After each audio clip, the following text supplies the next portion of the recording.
anybody on the show, since there's a big cast and a talented cast, that you haven't had scenes with that you'd love to have a scene with? On the show? Mm-hmm. Oh, man.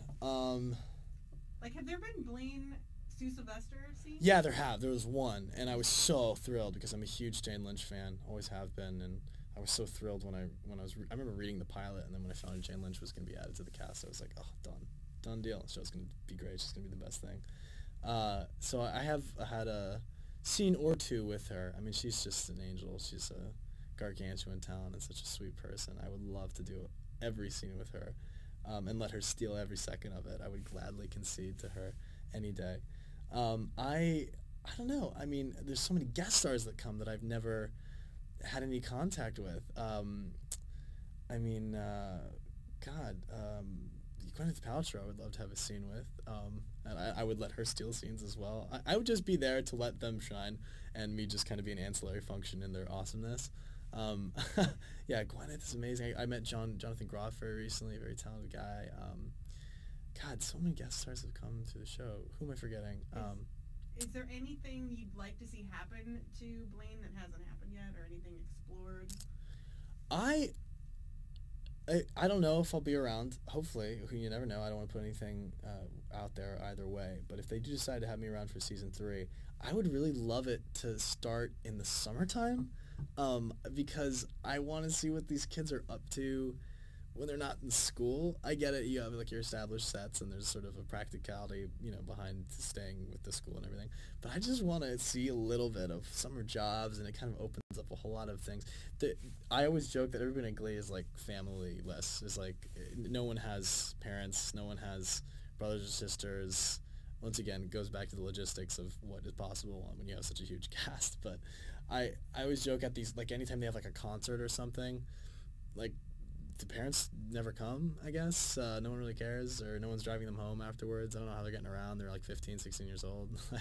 So I would love to see, I mean, I don't want to make that exclusive to Blaine. Anyone's family and home life. Blaine talks about his dad a lot in the past and episodes to come. So I'd be curious to see him show up, and it sounds like there's a bit of dark history there, so it's fun stuff to explore. So we don't know for sure if you'll be back for season 3? I don't know what I'm doing tomorrow, much less season 3, whether on my own, for my own personal affairs, or for Glee. I mean, we're so, not I'm going to say last minute, but spontaneous, I'll say. So I have no idea. We'll see. I hope they keep me around. I'm certainly having a great time. I imagine, well, it seems like you're very busy, like saying you don't know what's even happening tomorrow in your world. No idea. Do you get recognized wherever you go? I don't know, wherever I go. It depends where I go. I'm not exactly hanging out in Glee conventions every day. So it depends. But even if I do, it's I look very different in real life. I mean, I shaved today because I did a Warbler-like performance, but typically I got like a beard, I wear my glasses, kind of look like a bum. So not really, but like even if it happens, I'm happy to address it, because I consider myself very fortunate that if at least I didn't release I'll let you know of like a sex tape, or I haven't done anything illicitly terrible where I sort of cowering in shame or anything. It's something that I'm extremely proud of, and I should be so lucky. And if someone wants to talk to me about it, hell yeah. Have you guys started rehearsing for the tour yet, or not? You have not. I have not the slightest idea what we're doing on tour, and probably won't until right before we go on tour. I'm not even being coy with you. I honest to God don't know. What about your own personal music career?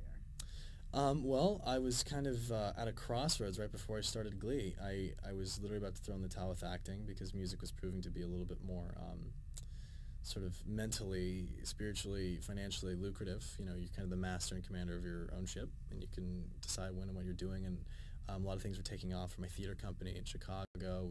We charted on Billboard, and my EP started doing really well. And that was going to be my life. I was really just going to go the musician route. And then Glee called.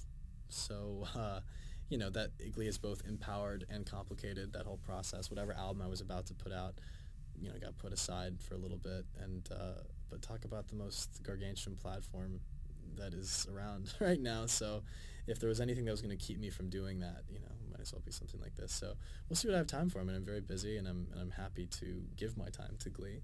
It's done wonders for me, and it'll happen eventually. I mean, right now we're just wrapping up producing the cast soundtrack for our latest show that we did in Chicago, Starship, and I wrote the music and lyrics for that. So that's kind of my output of music of recently. There'll be a ton of new tunes that no one's heard, and it's not me singing, and it's not, you know, folky rock stuff. It's, you know, musical theater, which is my other hat that I put on every now and then.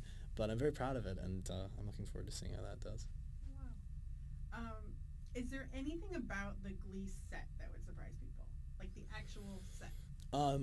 I'm still like a tourist of that set, because I up until very recently, you know, I spend a lot of more time off the set to shoot in Pasadena where Dalton exists. You know, yeah, Blaine visits, you know, Kurt every now and then, so I get to see the set, and they always like, you don't know your way around? I'm like, no, I have no idea. How do I get out of here? Like, where can I find anything? So what would surprise? It's all kind of in one area, I guess, like most sound stages. For a show, you'd be surprised. Like, there's about 5 or 6 or 7 rooms that a lot of shots are in. They're all just kind of next to each other. It's kind of funny that, you know, when I saw the choir room, I like walked out and I was in Schuster's office. That was kind of cool. I don't know. It's a set. I have nothing juicy for it. There's crazy. That's leprechauns live there.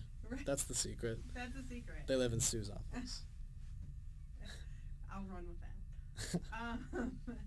So how are you going to spend your hiatus, or you don't know? Because you're touring part of it. I don't really take breaks. While I have the enthusiasm and the wherewithal, I'll probably be writing somewhere. And if I have a break, it's me, you know, a break. It's me just chilling out and focusing on something, whether it be the next musical project or something for Starkey Productions, my theater company, or it's reading a lot, or it's doing something that is planning my next move. I have my brain in a million different projects. Now, whether or not they're good ideas or bad ideas is neither here nor there. But I'm always working towards something, and I just don't take breaks. So there's always something to be coming out in some way, shape, or form from a break. But I think mostly music stuff in some way, shape, or form, whether that be writing or playing shows for my own music. Who knows? I act all cocky and overzealous about my energy. I'm sure by the end of the tour I'm going to be like, screw this, I'm going to go to a beach somewhere. So ask me in a couple months when I'm like just done. The music from the show and the Warblers has had such enormous success on iTunes. Do you ever go on, and are you ever like, oh my gosh? They'll get sent to me, and you know, just like everything else, there's nothing that I can say that I honestly feel isn't understating what I'm really feeling. To say that I'm thankful for the reaction of the fans does it no justice. I feel like I have to pop a champagne bottle every 20 seconds to somehow validate the unfathomable amount of love that they have given me. So it's been pretty cool. I mean, a lot of the fans and supporters that I've had, you know, are from before Glee, and they've really kind of remained true, and it's very cute. They're very possessive. We knew Darren before Glee, and it's like it doesn't really matter. But they've really been supportive of everything. And then, of course, the Glee fans, who are just massive amounts of people. So, yeah, I don't even know what to say. I'm not even answering your question anymore. I'm withering under the gratitude. That's great. Thank you. Thank you. Good Thank job. you so much. Okay. Do you mind? We're going to take a quick photo or two. That's fine. That's fine.